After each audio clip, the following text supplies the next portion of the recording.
And folks, look, we used to be rated the number one infrastructure, had the number one infrastructure in the world. We're now number 8, the United States of America. The United States of America.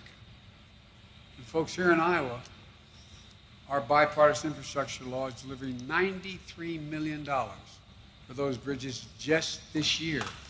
$93 million.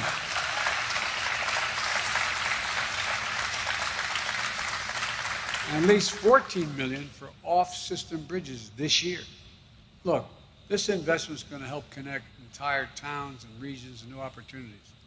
We've gone from waiting for Infrastructure Week, now you got infrastructure decade, 10 years, 10 years.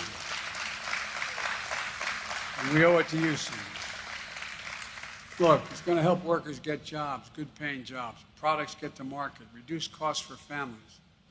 With this investment, we're sending a message to America's small communities and the people who call you home, this home. You matter. You matter. We see you. Not a joke. And we're building back with you.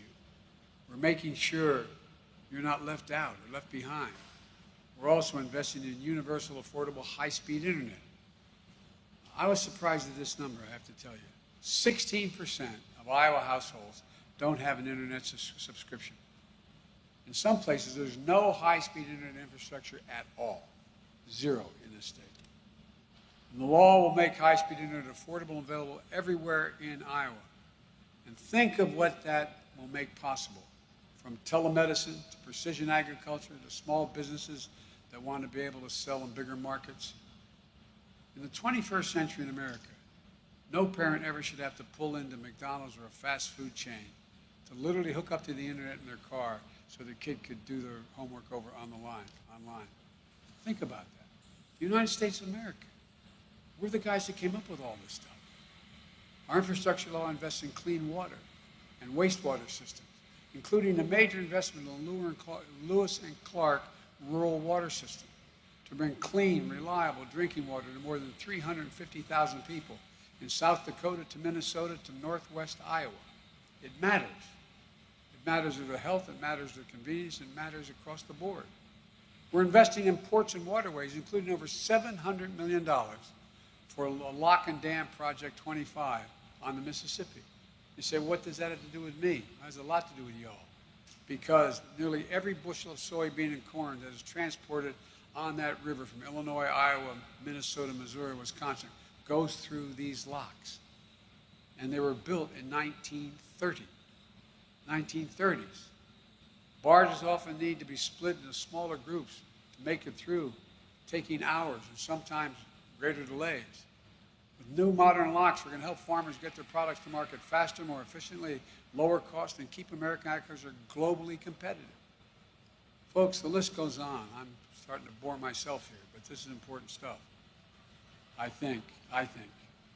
In fact, members of my administration and I will be visiting rural America in over 25 states over the next 3 weeks to talk about how we can do even more to create jobs and opportunity, to make sure that the investments we're making reach rural communities, buy from rural businesses, create jobs here at home, giving your young people the opportunity to make a living and raise a family in a place where they were raised and where they want to stay.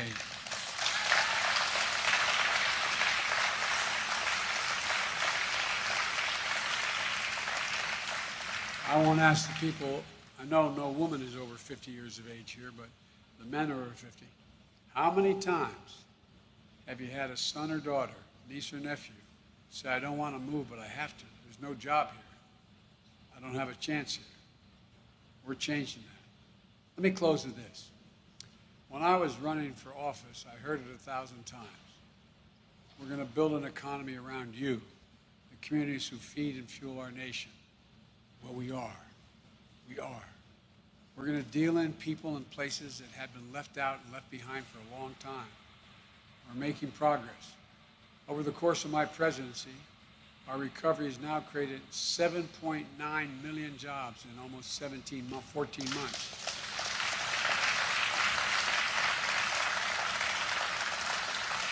more jobs created over the first 14 months of any president in American history. And in 2021, our economy created more jobs in rural America than occurred in the last 15 years. So I'm more optimistic about America today than I've been in my whole life.